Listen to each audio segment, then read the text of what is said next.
एक बार फिर से मैं राकेश एमडी राकेश आप सभी का स्वागत करता हूं कुहू रिकॉर्डिंग स्टूडियो से। मेरे प्यारे दोस्तों और साथियों, आप सभी को नमस्कार करता हूं और मैं आज आपको परिचय कराऊंगा मेरे प्यारे ही बहुत ही अजीज आवाज, यानी कि बहुत ही प्यारी सी आवाज, कोयल सी आवाज, मीठी आवाज के धनी, उनके मलिकार यानी कि मीठी आवाज के मलिकार यानी मालिक, उनसे परिचय कराऊंगा आपका, जिनका नाम है सुनील यादव उर्फ गोलू जी, जो एक बेहतरीन सिंगर है जिनका गाना मिलियन में चलता है।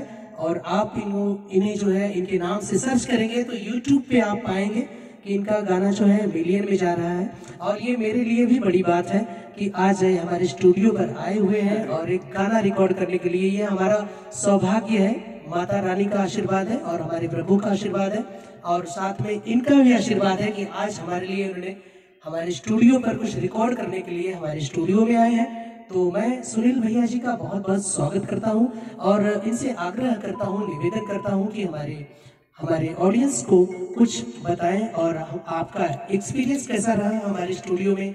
आप जो भी गाना रिकॉर्ड करने जा रहे हैं वो करेंगे आप, तो प्लीज आप हमारे दर्शकों से कुछ बताएं। सबसे पहले भोजपुरी श्रोता लोग के हाथ जोड़ के प्रणाम करता नहीं, जे जहाँ भी बा जौन भी काम करता मस्ती में करे और एजा से बैठ के हम गोल लगातनी, आशीर्वाद के कामना करतनी। और भैया कहतनी कि हमारा आशीर्वाद बा, हमारा आशीर्वाद कहीं नहीं के, बड़े भाई हैं, बड़ा अच्छा लगता है मिलके इनसे। और आज हम आजमगढ़ में आए रही हैं तो भैया से फोन पे हमेशा बातचीत होला, तो भैया कहते रहे कि कभी आइए मेरे स्टूडियो में, सोचने की चल के जो गाना रिकॉर्ड कर लें। तो आजमगढ़ कोटवा में इनका स्टूडियो, भैया का कुहू रिकॉर्डिंग स्टूडियो बा, एगो गाना गई बड़ा ही अच्छा लगा। और सबसे बड़ी बात ये बा कि भैया के गवावे के तरीका और मतलब नया कलाकार जा इतना संतुष्टि से गा के जाता कि मतलब हम एकदम मस्ती में गई है गाना के। और बाकी आप सबके आशीर्वाद से हमारे को गाना आइल है कि एगो ऐसा सिचुएशन क्रिएट हो गई, सारी दीदिया के देवरे से सेट हो गई। तो वो गाना भी 16 मिलियन क्रॉस के लिए। फिर होली में हमारे मानस स्टूडियो से गईले रहे गाना, वो गाना मानस म्यूजिक वर्ल्ड से आइल है चोरी चपकौआ, वो 8 मिलियन गईल बा।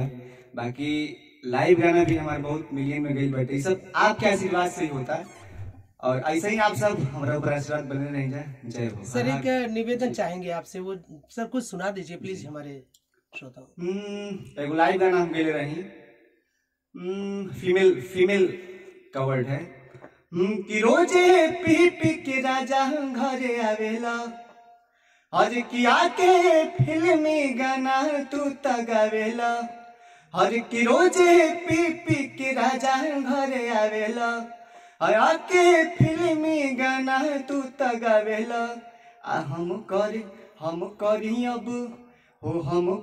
अब के करा प्रयास हो, दारू पी पिया के कैला धन नाश हो, हम करी अब के करा प्रयास हो, दारू पी पी के धन कैला नाश हो।